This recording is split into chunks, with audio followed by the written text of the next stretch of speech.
नमस्कार, देश न्यूज देख रहे हैं आप और मैं हूं आपके साथ दामिनी। इस वक्त आप देख रहे हैं देश न्यूज का खास कार्यक्रम प्रेस वार्ता। और प्रेस वार्ता में हम बात करेंगे अलग अलग राज्यों के बारे में और जानेंगे कि अलग अलग राज्यों में क्या कुछ खास चल रहा है, कौन सी खबरें ऐसी है जो सुर्खियों में है, टीवी चैनल्स ने क्या दिखाया है, अखबारों में क्या छपा है और सोशल मीडिया पर क्या ट्रेंड कर रहा है। तमाम जानकारी लेंगे हम अलग अलग राज्यों की। और इसी कड़ी में हमारे साथ देहरादून उत्तराखंड से जुड़ चुके हैं सुंदर बहादुर जी, वही हमारे साथ सुनीता सिंह जी जुड़ चुकी है हिमाचल प्रदेश से और ज्ञानेश वर्मा जी जुड़ चुके हैं उत्तर प्रदेश से।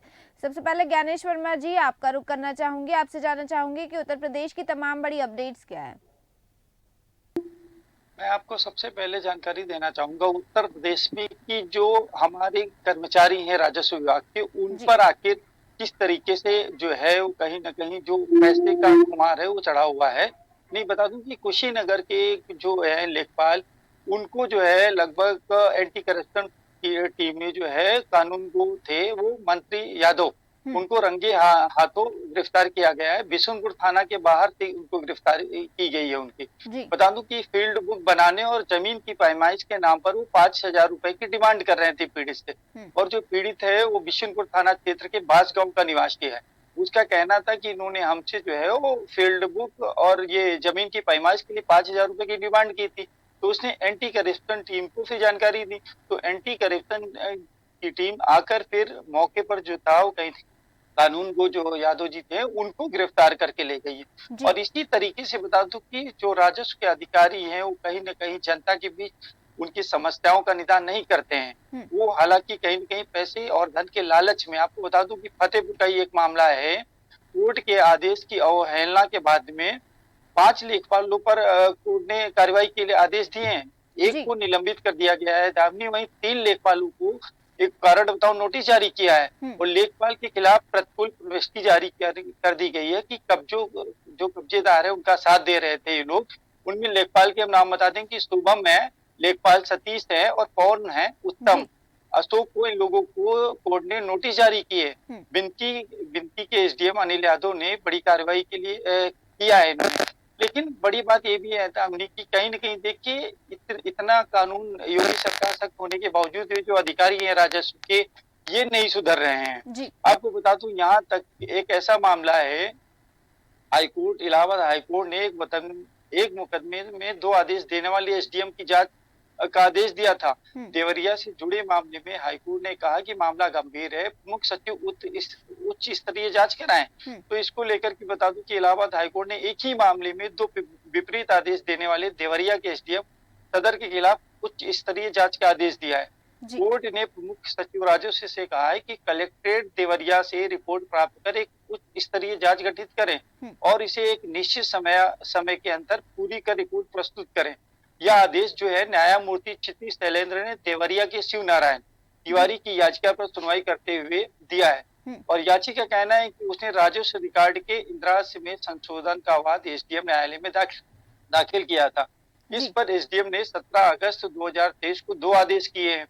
अब ये बताइए, 2 आदेश किए हैं एसडीएम महोदय ने, तो हम्म। उसी पर एक आदेश में उन्होंने वाद खारिज कर दिया है, जबकि दूसरे आदेश में वाद को स्वीकार कर लिया है। जी। और इंदिरा संशोधन का आदेश जो दिया गया है, इन दोनों आदेशों को बोर्ड ऑफ रेवेन्यू के जो आरसीएमएस पोर्टल है उस पे अपलोड कर दिया गया, बाद में इनमें से एक पोर्टल से डिलीट कर दिया गया। हम्म। तो देखिए जो जिम्मेदार अधिकारी हैं दामनी, कहीं न कहीं वो राजस्व के, चाहे लेखपाल हो यहाँ तक एसडीएम हो, उनको जी। कोर्ट के माध्यम से जानकारी दी जाती है हम्म। और उनको कोर्ट में तलब भी किया जाता है। हम्म। तो एक ये बड़े मामले हैं दामनी, कहीं न कहीं उत्तर प्रदेश सरकार में लगातार योगी आदित्यनाथ जैसे कहते रहते हैं, लेकिन इन अधिकारियों के जो कानून है वो जू नहीं रेंगती हम्म। है।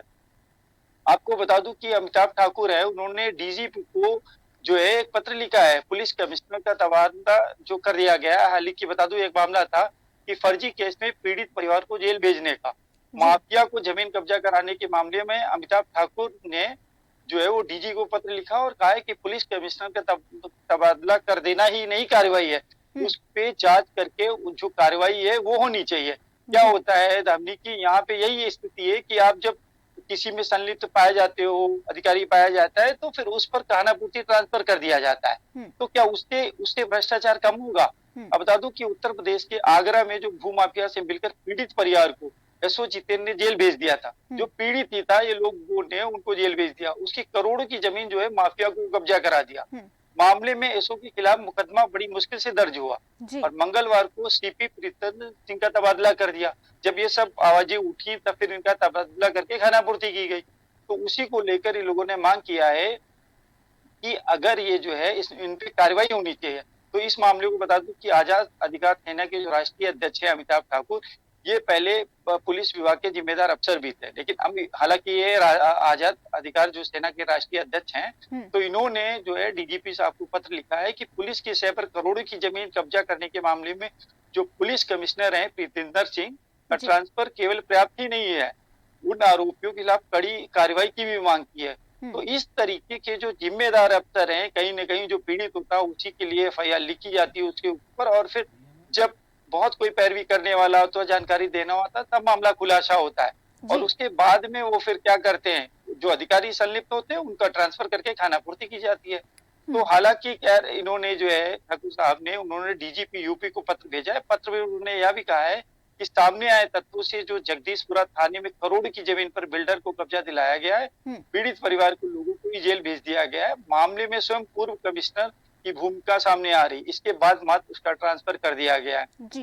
तो कहा है कि तबादला से कार्रवाई किसी भी प्रकार सही नहीं है।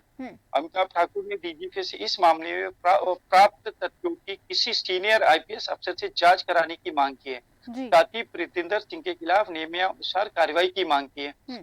तो बता दूं दामिनी की कहीं न कहीं ऐसे बहुत उत्तर प्रदेश में केस हैं जो अधिकारी लगातार कहीं न कहीं चर्चा का विषय बने हुए हैं। अब मैं बात करूंगा कि थोड़ा सा राम मंदिर पे, कि राम मंदिर में जिस तरीके से भव्य तैयारियां की जा रही हैं, उसको लेकर अगर हम देखें तो मुख्यमंत्री ने जो उत्तर प्रदेश में 22 जनवरी को स्कूल और कॉलेज बंद होने के लिए डीएम और एसपी को आदेश किया था कि जो इंटर कॉलेज है वो भी नहीं खुलेगा, जो बच्चों का छोटे बच्चों का स्कूल है वो भी नहीं खुलेगा। साथ ही साथ में जो 22 जनवरी को जो शराब की दुकानें हैं, जो मांस की दुकानें, वो पूर्णतया बंद रहेंगी। तो इस तरीके से श्री रामलला प्रतिष्ठा में यूपी में 22 जनवरी को जो सार्वजनिक अवकाश घोषित किया गया है, जी।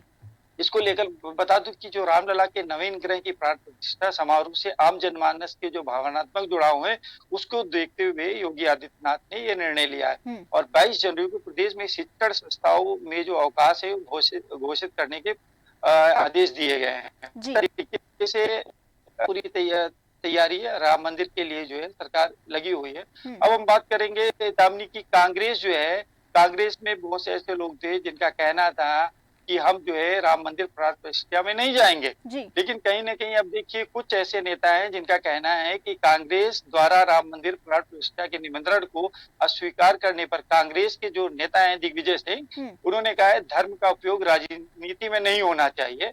भगवान राम हम सबके हैं और राजनीति में विचारों की लड़ाई होती है और लड़ाई लोकतंत्र को बचाने के लिए होती है। भगवान राम हमारे इष्ट देव हैं, हम उन्हें हमेशा मानते हैं और मानते रहेंगे। बता दूं कि कांग्रेस के कुछ लोगों ने कहा था कि मैं जो है मंदिर में हमारा बुलावा है लेकिन हम नहीं जाएंगे।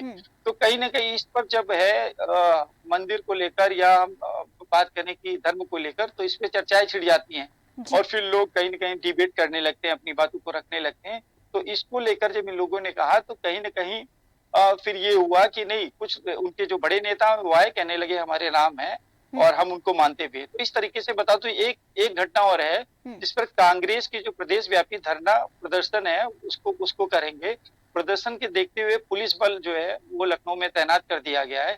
बता दूं कि बनारस बीएचयू छात्रा से गैंग रेप के विरोध में वहां पर एक गैंग रेप किया गया था और बता दूं जो गैंग रेप करने वाले थे वो 3 जो है वो कार्यकर्ता थे और ये आईटीआई कार्यकर्ता थे, उसमें जो आईटी सेल में थे कार्यरत वो भारतीय जनता पार्टी के थे। उन्होंने एक छात्रा से गैंगरेप किया था। तो उसी को लेकर जो कांग्रेस है वो कहीं न कहीं जो है प्रदेश व्यापी धरना प्रदर्शन कर रहा है। उसको लेकर जो है पुलिस को पूरी तरीके से मुस्तैद किया गया है और महिला उत्पीड़न को लेकर भी कांग्रेस में आक्रोश है। डीएम के माध्यम से राज्यपाल को ज्ञापन सौंपा गया है। तो इसको लेकर भी जो है सरकार पूरी तरीके से जो यहाँ के अफसर हैं वो मुस्तैद है कि कहीं कोई ऐसी चीजें ना हो पाए।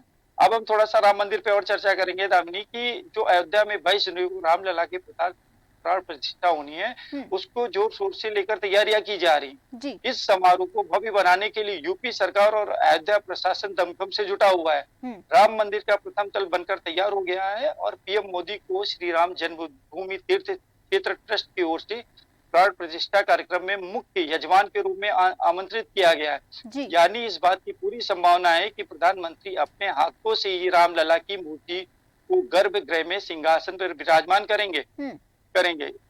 इसको लेकर बता दूं कि उड़ीसा के जो जगन्नाथपुरी मठ के शंकराचार्य स्वामी निश्चलानंद सरस्वती ने इसको लेकर विरोध जताया है।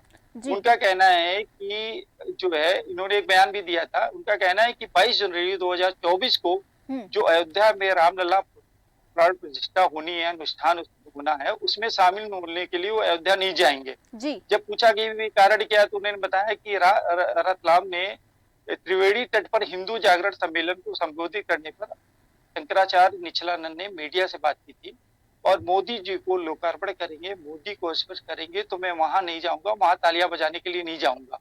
तो इसी को लेकर इन्होंने चर्चा किया था। अब आपको बता दूं कि इसको लेकर जब एक सुप्रीम कोर्ट के एडवोकेट है पीएन मिश्रा जी, उससे बात की गई, मीडिया ने उनसे बात की तो कहना है कि उनकी एक अपनी मर्यादा है। सुप्रीम कोर्ट में जो सीनियर वकील है पीएन मिश्रा ने, उन्होंने मीडिया से बात की। उनका कहना है कि किसी भी आयोजन में जो सदगुरु शंकराचार्य की मर्यादा होती है, दरअसल पुरी के शंकराचार्य ने अयोध्या जाने से इनकार किया और उन्होंने कहा था कि मैं वहां ताली बजाने जाऊंगा। क्या इस मामले में पीएन जो मिश्रा जी ने कहा है, एडवोकेट ने बात रखी कि वह कानून के धार्मिक और इतिहास के विशेषज्ञ भी हैं जी। तो इसलिए शंकराचार्य की मर्यादा है कि वो ना किसी की पूजा का पौरोहित्य कर सकते हैं और ना यजमान हो सकते हैं। ऐसी स्थिति में उनकी उपस्थिति ही वहां होगी।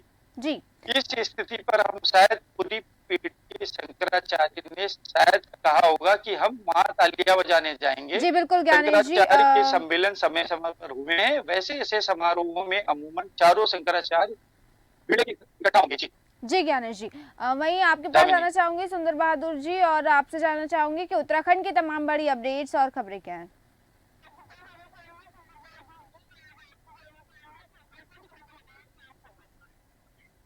उत्तराखंड में नारी शक्ति वंदना महोत्सव में आयोजित जो रुद्रपुर में हुआ है प्रशासन द्वारा, उसमें सीएम पुष्कर सिंह धामी द्वारा शिरकत की गई है। इसमें एक बड़ा रोड शो गल्ला मंडी से लेकर गांधी पार्क तक एक बड़ा रोड शो का आयोजन भी किया गया, जिस रोड शो में पारंपरिक जो वेशभूषा में लोग भारी मात्रा में लोग जुड़े हैं, ज्यादा से ज्यादा लोग इसमें जुड़े हैं, भारी संख्या में लोगों को देखने को मिला है। सर्वप्रथम मुख्य द्वार पर जब धामी पहुंचे हैं तो वहां पर 5 लड़कियों को जो है, महिलाओं को, लड़कियों को जो है कुमाऊनी ड्रेस में वहां पर खड़ा किया गया, पारंपरिक वेशभूषा में उनके द्वारा टीका कर फूल जी का स्वागत किया गया, मुख्यमंत्री जी का। उसके बाद धामी जी ने जो है कि वहां पर स्टॉलों में जो स्टॉल लगे हैं उनका मुख्य निरीक्षण किया। जो समूह की महिलाओं द्वारा स्टॉल पर जो कार्य किया जा रहा है समूह के द्वारा, उनको प्रोत्साहित किया गया।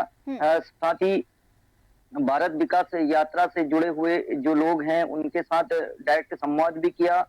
और धामी जी ने जो तुलसी माला और मिट्टी के बर्तन बनाने वाला समूह था उसको अधिक से ज्यादा से प्रोत्साहन किया और साथ ही उसमें तुलसी माला और मिट्टी के जो कार्य पर, मिट्टी के बर्तनों पर जो कार्य कर रहे समूह, उसमें अपना हाथ भी आजमाया। साथ ही धामी जी ने अपना जो घोषणा पत्र है, उस घोषणा पत्र में चंपावत विधानसभा क्षेत्र, अपने विधानसभा क्षेत्र को भी विद्युत योजना के लिए 1 करोड़ रुपए की धनराशि स्वीकृत की गई है। वहीं खबर खटीमा से है। खटीमा के सुरईबंद रेंज में बाघ ने फिर एक महिला को और निवाला बनाया है कल, जो कि सुबह प्रातः 6 बजे शौच के लिए जंगल किनारे गई हुई थी। वहीं से बाघ ने उसे अपना निवाला बनाया। कई मशक्कत के बाद, कम से 4 घंटों की मशक्कत के बाद वन विभाग की टीम ने कहीं न कहीं बाघ से शव को छुड़ाया और पंचनामा के भेज दिया। वहीं जोशीमठ के नगर क्षेत्र में जो है पाला पड़ने से, बहुत सारी ठंड बढ़ने की वजह से नलों में बहने वाले पानी जमने लगा है, जो कि पारा लगातार गिरते जा रहा है। वहीं आज उत्तराखंड में कैबिनेट की बैठक हो सकती है, जिसमें एकल महिला को ऋण समेत कई महत्वपूर्ण प्रस्तावों पर लग सकती है मोहर। कैबिनेट में राज्य विधेयक एवं कर्मचारी वित्तीय प्रस्तावों पर भी मोहर लग सकती है। जिसकी अध्यक्षता माननीय मुख्यमंत्री पुष्कर सिंह धामी जी करेंगे। प्रदेश में मंत्रिमंडल की बैठक बृहस्पतिवार को राज्य सचिवों की बैठक में अपराह 3 बजे बैठक शुरू होगी। बैठक में विभिन्न प्रकार के महत्वपूर्ण प्रस्ताव पर मुहर लग सकती है। सूत्रों की माने तो 1 लाख आत्मनिर्भर बनाने हेतु 75% सब्सिडी पर ऋण दिए जाने पर प्रस्ताव पर मुहर लग सकती है। जी। वहीं खबर हरिद्वार से है। हरिद्वार से अयोध्या के लिए बस सेवा प्रारंभ कर दी गई है। इससे पूर्व हरिद्वार से के पश्चात लोगों को अपने व्यक्तिगत संसाधनों से अयोध्या जाना पड़ रहा था। कल बुधवार से हरिद्वार से अयोध्या के लिए बस प्रारंभ कर दी गई है। बस रात्रि 8 बजे हरिद्वार से प्रस्थान करेगी और उत्तर प्रदेश के विभिन्न जनपदों से होती हुई 14 घंटे का सफर कर रात्रि 14 घंटे का सफर करते हुए यात्री का 970 रुपए का किराया निर्धारित किया गया है। बस रोडवेज बस संचालित की गई है, जो कि 22 जनवरी को अयोध्या में रामलला का प्रतिष्ठा का जो उत्सव रखा गया है, इस उत्सव में जाने के लिए लोगों को खासा उत्साह है और लोगों ने जो रोडवेज प्रबंधन धन्यवाद भी को एक अच्छी सुविधा भी मिल रही है इससे। जी। वहीं मौसम का हाल बताएं तो लगातार उत्तराखंड में पहाड़ी जिलों से लेकर तराई तक लगातार पारा गिरते जा रहा है। यहाँ पर लगातार ही मौसम जो है बहुत ठंड बढ़ रही है और जो तराई के जिले उनमें कोहरा लगातार बढ़ रहा है। वहीं खबर अल्मोड़ा से है। 540 किलोमीटर की दूरी तय कर अयोध्या पहुंचेंगे साइकिल से। अल्मोड़ा से 3 युवा मनोज, राहुल और मनोज जो है यहाँ से राहुल, मनोज जो है कि मोहन, तीनों युवा यहाँ से अल्मोड़ा से साइकिल से 540 किलोमीटर की दूरी तय कर अयोध्या पहुंचेंगे राम जन्मोत्सव में हिस्सा लेने के लिए। बुधवार को नगर के कई सारे जो गणमान्य व्यक्ति थे उन्होंने फूल मालाओं से उनको पहनाकर उनका यहाँ से रवानगी उनको की है। और एक ये बड़ी बात है, उत्तराखंड जो संस्कृति नगरी अल्मोड़ा कही जाती है, वहां से लोग अल्मोड़ा की संस्कृति के साथ वहां पर पहुंचेंगे। जी। वहीं पिथौरागढ़ से खबर है ईएनटी सर्जन 10 दिनों से छुट्टी में होने से मरीजों को खासा दिक्कत का सामना करना पड़ रहा है, जो कि एकमात्र ईएनटी सर्जन जो पिथौरागढ़ के सरकारी जिला अस्पताल में है और 8 जो विकास खंड है, दूर दराज के गांव हैं, वहां से लोग आ रहे हैं। 100-150 लोग प्रतिदिन वहां पर आ रहे हैं, लेकिन उन लोगों को ईएनटी सर्जन न मिलने के कारण कई लोग तो महंगे प्राइवेट अस्पतालों में इलाज कराने को मजबूर है और जो गरीब तबके के लोग हैं वो निराश होकर लौट रहे हैं। जी बिल्कुल। वहीं सुनीता जी, आपके पास आना चाहूंगी, आपसे जानना चाहूंगी कि हिमाचल प्रदेश की तमाम बड़ी अपडेट्स और खबरें क्या है। जी दामिनी जी, बिल्कुल। केंद्रीय मंत्री अनुराग सिंह ठाकुर ने मुख्यमंत्री सुखविंदर सिंह के अभी जो हाल के जो बयान थे उनके ऊपर प्रतिक्रिया दी है। उन्होंने कहा कि जो भाजपा सरकार है वो अपनी जो फेल उनकी गारंटियां हो चुकी है उनको छुपाने के लिए भाजपा के नाम की माला जप रही है, जबकि आपदा के दौरान जो मोदी सरकार है उन्होंने आपदा के दौरान सारी मदद की थी और देवभूमि को जितनी भी मदद की सहायता थी वो उन्होंने सारी मदद दी थी। वहीं दामिनी जी, मैं मौसम के बारे में बताना चाहूंगी कि प्रदेश में जो मौसम है वो 6 दिनों तक साफ रहने के आसार है। वहीं मैदानी भागों में येलो अलर्ट कर दिया गया है, 2 दिन तक घना कोहरा छाया रहेगा। वहीं सुबह शाम जो यात्री हैं जो घर से निकलते हैं उनको सावधानी से यात्रा करने के लिए कहा गया है। वहीं जब तक बारिश नहीं होती है तब तक किसानों को बहुत ज्यादा डर सता रहा है कि जो गेहूं की फसल है उसके लिए सिंचाई के लिए उन्हें पानी की आवश्यकता होगी, तो उसके वजह से बारिश की वजह से किसानों को कहीं ना कहीं नुकसान भी पहुंच रहा है कि बारिश अभी तक नहीं हो रही है। वहीं दामिनी जी, स्वास्थ्य विभाग के बारे में बताना चाहूंगी कि सरकारी अस्पतालों में जो स्थापित कृष्णा लैब थी उसकी जो व्यवस्था है वो ठप हो चुकी है। 650 अस्पतालों में कृष्णा लैब बंद हो चुकी है। वहीं जो मरीज हैं उनको बाहर की लैब में पैसे देकर रुक करना पड़ रहा है, क्योंकि जो अभी 6 महीने से जो सरकार है उन्होंने लैब का जो भुगतान है वो नहीं किया था। लगभग 50 करोड़ का जो भुगतान है वो फंसने के चलते कृष्णा लैब वालों ने जो टेस्ट है वो बंद कर दिए थे। जी। वहीं दामिनी जी, मैं बताना चाहूंगी कि सीएम सुखविंदर सिंह सुक्खू के प्रधान मीडिया सलाहकार नरेश चौहान ने बताया है कि जो विधवा महिलाएं हैं उनके बच्चों की जो पढ़ाई है उसका जो खर्चा है सारा वो सरकार उठाएगी। उसका प्रस्ताव बनाना शुरू कर दिया है। वहीं दामिनी जी, सिरमौर जिले में जो माघी त्योहार है वो शुरू हो चुका है। लगभग 15,000 वहां पे बकरे कटेंगे और पूरा महीना जो है वो मेहमान नवाजी में जाएगा।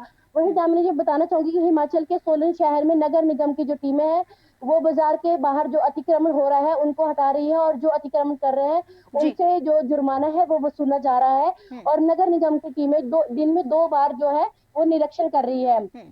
वहीं दामिनी जी मैं बताना चाहूंगी कि क्रिप्टो करेंसी के मामले में 2 करोड़ की संपत्ति को जब्त किया गया है। वहीं पुलिस ने अब तक 21 करोड़ की अचल संपत्ति को जब्त किया है, और वही 19 आरोपियों को गिरफ्तार भी किया जा चुका है। करीब अब तक 25 करोड़ की जो संपत्ति है उसका घोटाला हुआ था। वहीं दामिनी जी मैं बताना चाहूंगी कि 22 जनवरी को सुखविंदर सिंह सुक्खू की अध्यक्षता में कैबिनेट बैठक होगी, और 1 अप्रैल से जो बच्चे हैं उनका जो दाखिला है वो 6 वर्ष के बच्चों का ही दाखिला स्कूलों में होगा। वहीं दामिनी जी मनाली में सफर मूवी की शूटिंग हो रही है, और अभिनेता सनी देओल वहां पे पहुंचे हैं, और जितने भी इस मूवी का जो पहला गाना है वही रोहतांग और आसपास की जगह से ही शूट किए जा रहे हैं। जी दामिनी जी। जी बहुत बहुत शुक्रिया आप सभी का हमारे साथ इस चर्चा में जुड़ने के लिए और हमें तमाम जानकारी देने के लिए। तो जिस तरह से आपने देखा कि हमने उत्तराखंड, हिमाचल प्रदेश और उत्तर प्रदेश इन तीनों ही राज्यों में क्या कुछ खास चल रहा है जाना, और क्या तमाम बड़ी अपडेट्स है, क्या तमाम बड़ी खबरें हैं ये भी जानी। तो हम इसी तरह फिर लौटेंगे अलग अलग राज्यों की तमाम बड़ी अपडेट्स आपके लिए लेकर। तब तक देखते रहिए देश न्यूज़। नमस्कार।